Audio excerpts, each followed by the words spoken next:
मित्रों, आज जब हम आप लोगों के सामने अपने विचार रखने आए हैं तो हमारे मन में वेदना और आक्रोश दोनों है। Both the pain and anguish with the party is feeling when we are addressing you.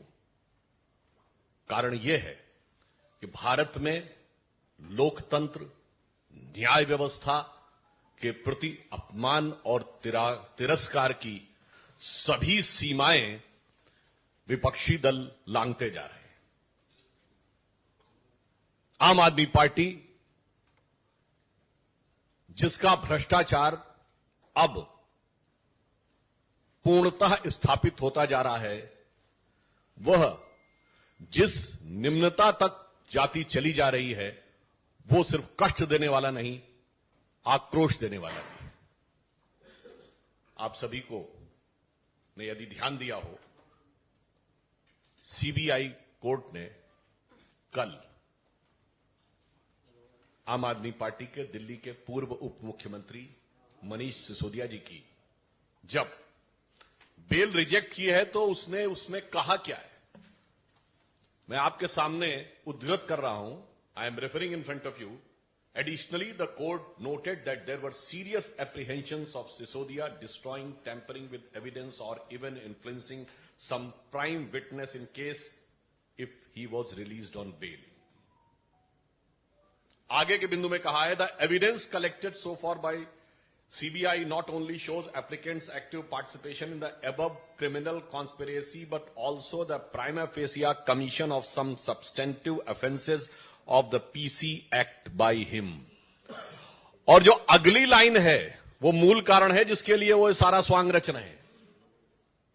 अगला ऑब्जर्वेशन है, Sisodia and other members of आम आदमी party are accused of manipulating and implementation of the Delhi excise policy to facilitate monopolization and cartelization of the liquor trade in Delhi.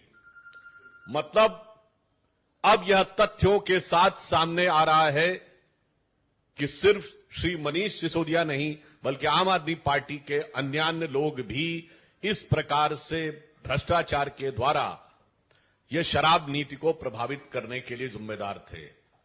अब जो अपने को कट्टर ईमानदार कहते थे, वो अब भ्रष्टतम भ्रष्ट सिद्ध होते जा रहे हैं। इसलिए कोई ना कोई तो स्वांग रचना ही है। इसलिए यह विषय जिसको लेकर एक बार फिर उनको गुजरात में कोर्ट से फटकार लगी है, जो कि उनकी प्रवृत्ति के अनुरूप भी है।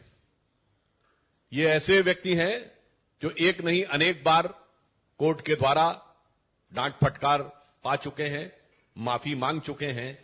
इसलिए विषय प्रधानमंत्री जी की डिग्री का नहीं था, विषय तो इनके भ्रष्टाचार का था।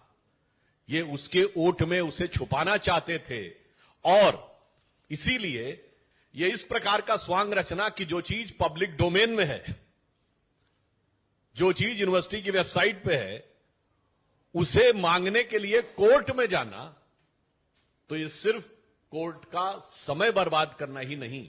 मैं कोर्ट का ऑब्जर्वेशन आपके सामने पुनः उसका मेंशन कर रहा हूं।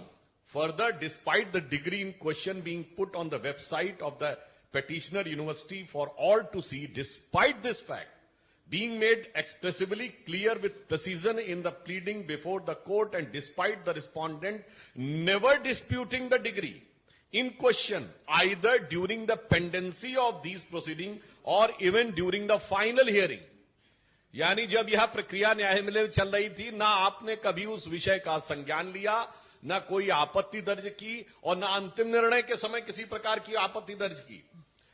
And the respondent number 2 has persisted with the matter. This is one more reason to impose cost on the petition. इसका मतलब यह हो गया कि आपने सिर्फ और सिर्फ अदालत का वक्त जाया करने के लिए संवैधानिक उपकरणों को दुरुपयोग करने की दृष्टि से आपने एक काम किया। मुझे ऐसा प्रतीत होता है कि आम आदमी पार्टी वो पार्टी है जिसने अद्भुत पॉलिसी दी थी, एक बोतल के बदले एक बोतल फ्री। एक नॉर्मल कहावत में प्रयोग होता है ना कि फ्री की रेवड़ी, पर यहां सबसे ज्यादा फ्री की रेवड़ी बेवड़ों को मिली थी। एक पौवे के बदले एक पौवा फ्री। और जब ज्यादा पी लेता है आदमी तो मानसिक संतुलन खो जाता है। मुझे ऐसा लगता है श्री अरविंद केजरीवाल जी के साथ ऐसा ही कुछ हो गया है। वो पूरी तरीके से विक्षिप्त हो गए हैं और पता नहीं क्या क्या उल्टा सीधा बोलते भी चले जा रहे हैं, निम्नता पे भी आ रहे हैं और कोर्ट से भी फटकार पा रहे हैं। मगर दो चीजें बहुत साफ होती जा रही हैं। जिस ढंग की उन्होंने भाषा का प्रयोग किया है वो भारत की राजनीति में भाषा, शैली, भाव, भंगिमा, मैं तीनों चीजों की बात कर रहा हूं। वन होता है the words, the letters, the expression and your body language. ये जिस प्रकार की उन्होंने प्रयोग की है ये निम्नतम स्तर की है। यानी मैं कह सकता हूं कि वो नैतिक दृष्टि से भ्रष्टतम और राजनैतिक दृष्टि से निम्नतम स्तर के ऊपर आ गए हैं। मगर ऐसा नहीं है। पढ़ाई लिखाई की बात कर रहे हैं पर ये बहुत चतुर और सयाने हैं। ये बात इसलिए मैं कह सकता हूं, ये पढ़े हैं पर लिखे नहीं है। मतलब आप समझ रहे हैं, किसी फाइल पे साइन नहीं करते, लिखते कुछ नहीं, कोई भी भाग नहीं रखते। सत्येन जैन से साइन करवाएंगे, मनीष सिसोदिया साइन कराएंगे, लिखेंगे नहीं, सिर्फ पढ़ेंगे। ये होती है चतुरता कि भ्रष्टाचार भी करवाएंगे, लिखेंगे नहीं, लिखवाएंगे दूसरे से ताकि निपटेगा दूसरा। इसीलिए मैं कह रहा हूं इनकी पढ़ाई लिखाई में बहुत सारी चीजें आपस में गुथी हुई हैं कि जो कभी लिखे नहीं, सिर्फ पढ़े की बात करे। इसीलिए तरह तरह के स्वांग रचना। और ये तो ऐसे व्यक्ति हैं जिन्होंने अपने गुरु अन्ना जी के बारे में ही कह दिया तो उन्हें बरगलाया गया है। ये गुरु नहीं है, गुरु घंटाल है। ये स्वांग रचने वाले हैं। इनको क्या क्या संज्ञा दी जाए, नटवर लाल है। क्यों? यह बात मैं विनम्रता से पर दृढ़ता से कहता हूं। कौन भूल सकता है कि वो पार्टी है जिसने खड़े होकर राजनीति में आने से पहले कहा था सारी संसद चोर है। ये वो पार्टी है जो टोपी लगा के आते थे कि मुझे चाहिए जन लोकपाल। कहां गई आज वो टोपी? जनता को पहना दी। चलिए, दिल्ली में कहते थे पूर्ण राज्य का दर्जा नहीं है, 1 साल हो गया पंजाब में। कहां है आपका वो जन लोकपाल? ये वो पार्टी है जिन्होंने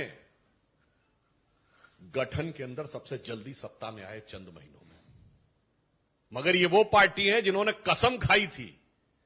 आपको याद हो, अगर पुरानी फिल्मों में कई बार होता था ना कि जो विलेन भी होता था वो भी जब कोई झूठ बोल रहा होता था तो उसके परिवार वाले अगर कहें कि फलां की कसम खाओ तो वो चुप हो जाता था। याद है ना आपको? मगर यहां तो कसम खा ली, पलट गए। वो वैगनार हरी बत्ती वाली नहीं दिखती। मैं बंगला नहीं लूंगा, ले लिया। मैं सिक्योरिटी नहीं लूंगा, ले लिया। मैं विनम्रता से पूछना चाहता हूं, एक बिंदु बताइए जिसके ऊपर इन्होंने अपना स्टैंड कायम रखा हो। इसलिए हम लोगों इनके लिए इस प्रकार की बात कहते हैं कि ये बहुत ही बड़े स्वांग रचने वाले व्यक्तियों में से एक है। अब मैं एक बात कहना चाहता हूं, एजुकेशन और पढ़ाई लिखाई की बात करते हैं। ये वही व्यक्ति है ना, तो आईआईटी ग्रेजुएट हैं। याद करिए, जब देश में कोविड की सेकेंड लहर चरम पे थी, क्या बोले थे कि वैक्सीन सारी कंपनियों को क्यों नहीं दे देते, सब बनाने वैक्सीन का फार्मूला दे दे। बोले थे कि नहीं? अरे मान्यवर, आप आईआईटी के पढ़े हुए हैं, वैक्सीन का फार्मूला कोई चूरन है जो सब बना लेंगे? सब बनाने के अधिकृत हैं। अगर ऐसा ही होता तो उसी समय में अमेरिका जैसे देश ने पैरासिटामोल भारत से आयात की है।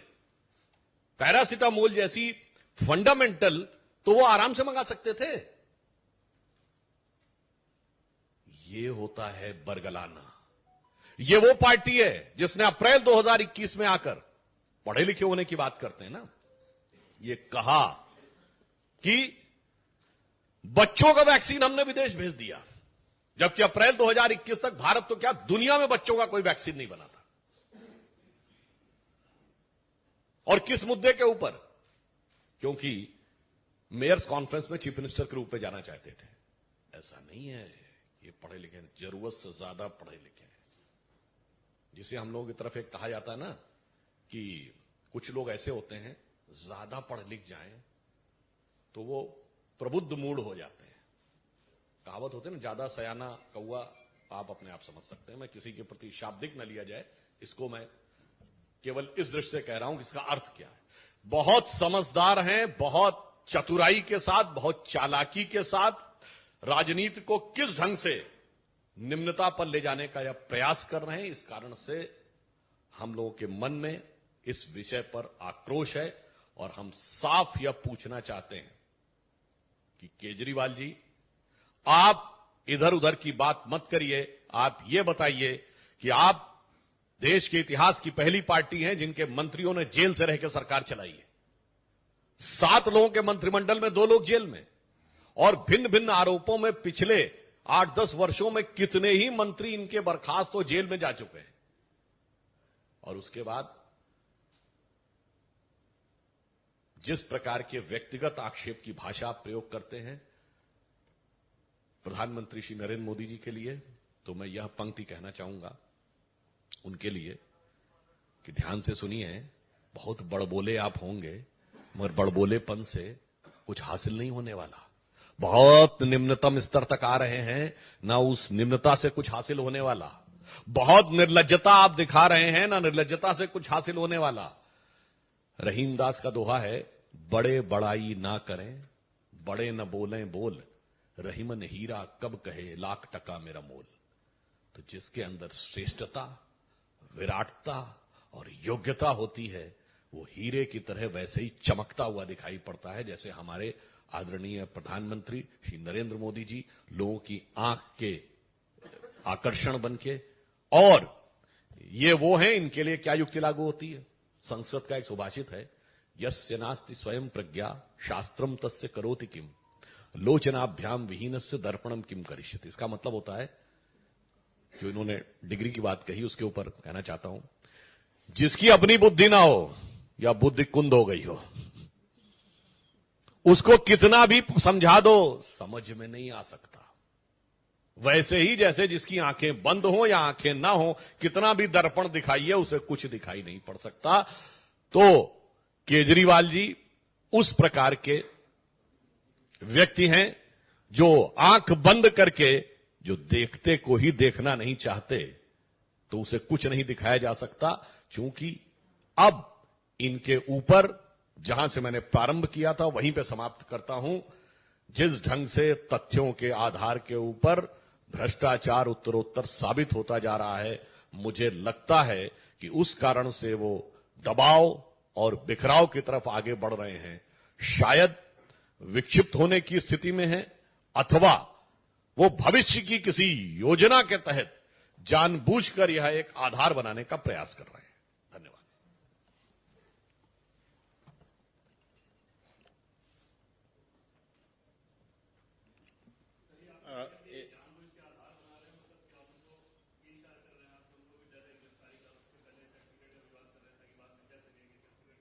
कई संभावनाएं हो सकती हैं, क्योंकि जिस प्रकार से जांच में उत्तरोत्तर चीजें सामने आ रही हैं, तो हो सकता है कि भाई जिसने किया होता है कुछ, तो उसे तो पता होता ना कि मैंने क्या किया है। जैसे जब परीक्षा का समय चूंकि चल रहा है, इसलिए याद दिलाना चाहता हूं कि जब फ्लाइंग स्क्वाड आता है सचल दस्ता निरीक्षण करने, तो जिस बच्चे ने अपने पास पुर्ची रखी हुई होती है, उसे पता होता है, तो कई बार वो पहले से भी विलाप करना या प्रलाप करना शुरू कर सकता है, क्योंकि उसे पता होता है कि जब मेरी बारी आएगी तो मेरे पास से वो पर्ची बरामद हो जाएगी।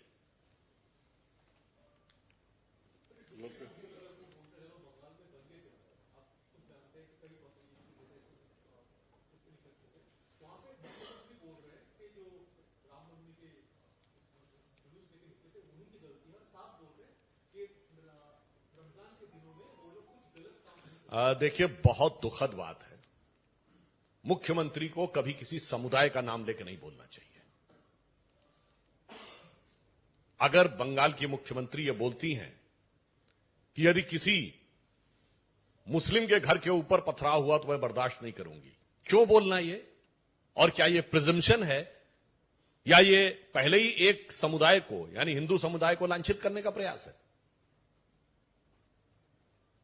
इसलिए मुख्यमंत्री को या तो कुछ नहीं बोलना चाहिए, एक समुदाय कहना चाहिए हम हिंसा बर्दाश्त नहीं करेंगे। आप एक समुदाय का नाम लेके कहेंगे दूसरे समुदाय के बारे में, तो इसका मतलब आप प्रोवोक कर रहे हैं। और ये बंगाल में आज से नहीं हो रहा, बहुत लंबे समय से हो रहा। और ममता बनर्जी जी के सुलभ संज्ञान के लिए डाल देना चाहता हूं, आप बंगाल का इतिहास नहीं पढ़ी? जिस दिन डायरेक्ट एक्शन डे हुआ था 16 अगस्त 1946, 17वां रोजा था, सबसे ज्यादा कलकत्ता में हुआ था, रमजान के पाक महीने में हुआ था। याद करिए अभी 2015-16 में क्या होता था। हमारी सेनाएं कश्मीर में सीज फायर करती थी और आतंकवादी हमले होते थे। कौन सा चश्मा चढ़ा रखा है ममता जी आपने? मैं पुनः इस याद दिला रहा हूं, 1946 16th of August, direct action day by Muhammad Ali Jinnah. The worst effect was on Bengal and that was 17th day of Ramzan. और मुझे ऐसा लगता है कि जैसे सोहरावर्दी था उस समय बंगाल का गवर्नर, और जिस ढंग से उसने सांप्रदायिक नीतियां की थी, कुछ वैसा ही नक्शा कदम यहां नजर आ रहा है। धन्यवाद। एक मिनट।